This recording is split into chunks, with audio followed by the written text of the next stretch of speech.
Hello one and all, and welcome to PLR Powerhouse. Thank you for purchasing this product. It's designed to teach you how to take your own PLR business from the bottom to the top, making it profitable, getting customers, getting subscribers, and essentially making money from PLR products. We've got a lot to cover, so let's go ahead and get started. What PLR Powerhouse is supposed to be is a top to bottom guide on all things to do with private label rights. We'll be going over topics such as what are product rights in particular, along with private label rights. We'll be talking about how to set up a PLR product funnel, which is basically creating a mini site, hosting it on the internet. We'll be setting up a sales page, a squeeze page, getting people to opt in for a free report, and in return they'll be getting their products. We'll be talking about, again, how to create that mini site and editing existing mini sites for your PLR product, because not only will we discuss creating PLR products, we'll be talking about buying and rebranding other people's PLR products, and it's all legal. We'll talk about working with PLR ebooks and video, which are the two main staples of most PLR courses. We're going to discuss creating a squeeze page and setting up autoresponder emails, because in order to set up a squeeze page, you're going to have to get a free report, place it, and offer it as a lead magnet. When buyers come and opt in to get their free report, we'll then send them autoresponder emails so that they can then choose to purchase if they want extra products. We'll talk about editing a PLR sales page, which is how we make money, another one of the ways that we make money. We'll talk about uploading the funnel to your website, and we'll also go over other things as well. So let's start with the overview of product rights. Product rights determine basically what can you do with the product when you have it. While the product is yours to keep, you've purchased it and used, some product rights will give you the capability to pass the product along and sell it to others. So let's go over a few examples of what I mean. One type of product rights are selling rights. These rights determine who can sell the products. For example, what resale rights are: you can sell the product to your customers and keep the profits at price X. Here's an analogy. If I create a gardening guide called a Gardening Guide 2012 and price the product at $9.95, I then turn around and sell you that guide with resale rights, which means you purchase it from me at $9.95, and then you can turn around and sell it in your store. So basically all it would take would be one sale from one customer for you to break even on my guide. Then anything after that is profit for you. There's also master resale rights. That means you sell a product to your customers, and you also sell the rights for them to sell it to their customers. An analogy would be if I had a skincare guide called Skincare Guide 2012, turned and sold it to you, a shipment of it to you in your store, you could turn around and sell it to customers who then could sell it in their stores as well. So basically, in other words, master resale rights are: I can sell resale rights to my customers, and you can sell resale rights to your customers. Next are private label rights. What private label rights are is that you have the right to sell a product to your customer. You can modify the product however you want, and you can put your own name on it if you like. An analogy would be if you bought a shipment of cookbooks from me with blank labels, you'd then add a few of your own recipes and sell the new books under your own brand name. So if I had an Italian cookbook, you could take it from me, add a few of your extra recipes, put your name on it instead, give the guide a new name, put some new images or whatever you want, and you can just sell the reformatted book under your own brand name. Next up are usage rights. Usage rights define how you can use a product when it's in your possession. Non-transferable usage rights mean you cannot transfer whatever rights you receive with the product to your customers. That means if you bought a guide with non-transferable private label rights, your customers do not receive those same private label rights. The buck stops with you. Next up are personal uses rights. Personal use rights means you can use a product, but you can't sell it. It's just yours to keep, and that's that. Unrestricted rights. You can do whatever you want with the product. You can just sell it, give it away, use it as a bonus for others. Pretty much the sky's the limit. Whatever you want, you can do. Then there are rebranding rights, meaning you can change specific parts of the product as allowed by the product creator, like changing affiliate links, an author name, inserting ads, doing whatever you want. Giveaway rights are that you can give the product to whoever you want as long as it's for free. Usually, if a product has giveaway rights, that means you're not allowed to sell it. It's basically unethical. You should just pass it along for free. So now going back over PLR a bit, PLR stands for private label rights. When you purchase a product that has PLR, it means that you've bought the rights to rebrand that content under your own name and your own brand. It's yours to keep, and that's that.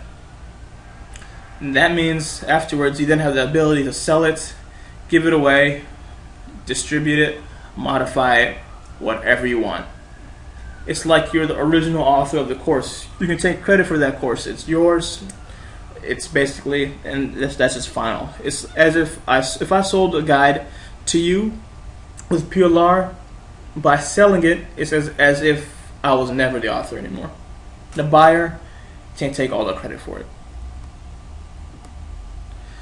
So some people will ask, why buy PLR? Why is it so useful? Well, you can pretty much, again, do whatever you like with it. You can create a video to place on YouTube using that information. You can use the content, create a series of blog posts to put on your blog so that your subscribers and your readers will come through and see that you have some fresh new content. And all you have to do is just purchase it. You can create a picture or a graphic using information from the video or the guide. And all you got to do is just, it's yours to keep. All you have to do again is just buy the product and it's yours. You can educate yourself on a new topic with the information inside. Or you can give the product away in all its entirety as an incentive for your mailing list. People like to get free stuff, and if you just offer a free course like that, a lot of people will be happy you did. And of course, there are more things you can do with it on top of that. You can break up the tips inside to place into your email autoresponder. You can distribute it to article directories to get backlinks. You can edit the guide to make it into a book. You can sell it as a Kindle book on Amazon, which is a great way to make money as well. And you can change the affiliate links to the guide and distribute it. And there are even more things you can do on top of that. So what do you usually get with private label rights products? Well, that depends on the seller, really. It varies from seller to seller. Each person will offer something different most of the time. But what you will usually get are different formats of documents and files, like ebooks, articles, videos, graphics, templates, of lots of different stuff. It's basically you get, not only do you get the finished product, you get all sorts of ways to monetize that product and things that go along with that product. Sometimes you'll get the source documents, as in literally the Word file and the open office files and text files of the ebooks themselves. So you can just literally launch in there, write it up differently, put your own name in, and then create a new ebook. Again, you get graphics such as the Photoshop files, which are immensely useful if you need to change them up for your mini site and so on. Sometimes you'll also get a reseller toolkit, including the sales letter that the seller created to the product. So not only do you get the product, but you also get a long, professionally made sales letter that gets people opting in. You can tweak a few aspects of it, and then you can just put it verbatim as is if you want. PLR products are some of the time or so with autoresponder emails and mini-site graphics and templates. Autoresponder emails are great. And what it basically means is they're one of the quickest forms of monetization you can think of. Just get some people opting into your list. The autoresponder emails are dispatched automatically, and you get some buyers. It's pretty passive and pretty easy. You're getting the whole package you need to make money with the product.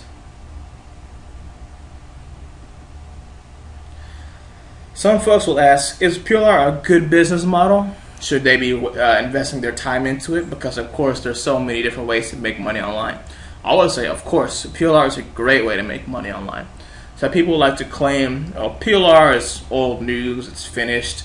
That couldn't be further from the truth. There are plenty of people out there who make full-time income just from selling PLR products alone. People always need fresh content. Blogs will need content for their posts and so on. Wherever you look, some people need YouTube videos for their vlogs, and so on and so forth. There are more sellers of PLR products today than there were a few years back. But yes, there are also more buyers and more niches, so it really balances out in the end. So when you ask is competition high, all you need to do to not worry about that is release your own product. Why is that? By releasing your own products and your own unique content, it's more popular and gets more buyers. People like to buy unique stuff. Some marketers will buy content in one niche from several different vendors. Fresh content is always at a premium. An alternative that you can do is rebrand other people's old products as well, because that helps a lot with speed. If you can just rebrand someone's product and just sell it as is, when basically you only made a few surface edits, people will treat it as if it was a new product all over again. So that's the main importance of rebranding. Rebranding is really quick, it's really fast. All you got to do is pick up someone else's PLR product, add in some new information, make a few surface edits, put your own stamp on it, and you're done. It's better to create your own PLR product than it is to sell another person's verbatim. People are more excited for original stuff. You can't, if you create your own original course, people always want to buy it just to see what's new. As well, competition is lower. It's a lot easier to sell unique product X than it is to sell something that has already been on the market for a few months. Competition, again, it's lower. If less people are selling your product, you can sell a lot more of yours. You can promote your own brand, increase your product portfolio on top of that. And finally, it's just quicker. You have extra content to add to your own product, mix it up, toss it out. It doesn't take very long at all. Another frequently asked question I see is this PLR product in front of me right now, is that worth buying? Well, PLR content often goes for less than $1 per page. Some vendors usually just sell to a set number of customers, as in a ceiling of 100, and then they'll close the offer just to keep content fresh. On the Warrior Forum, you'll see that a lot. Other sellers will sell until sales will just trickle down to a few. Basically, whoever wants to buy it, they can come get it, and then they'll finally take the offer off the web. PLR software and plugins, usually they are great deals. They'll sell for pretty cheap prices. In other words, I've seen plugins that usually you can look around. On some sites you'll find that plugins are sold for anywhere between $47 to $67 in some cases. PLR products and PLR plugins, I've seen them go for as little as $1. I'm not kidding. And some of them will go for around $5. It's basically, if you look around for it, you can find it for varying prices. So just you can always get a better deal if you look carefully. Again, there's a lot of PLR stuff on the internet. There's plenty of stuff out there. And if you're focused on should I buy this or not, focus on material that is well written and well researched. If it's poor content, it's unhappy readers, unhappy subscribers, unhappy customers. So if you're buying this to share with others, think about would they appreciate it. If you're buying it for your own exclusive access, it's a different story. It depends on would I prefer this format to be in video, or am I more of a reading person? It depends on you. But I would always argue that the content needs to be up to date and relevant. If it's from 2007 or 2008, don't bother buying it. It's just out of date. It's out of touch.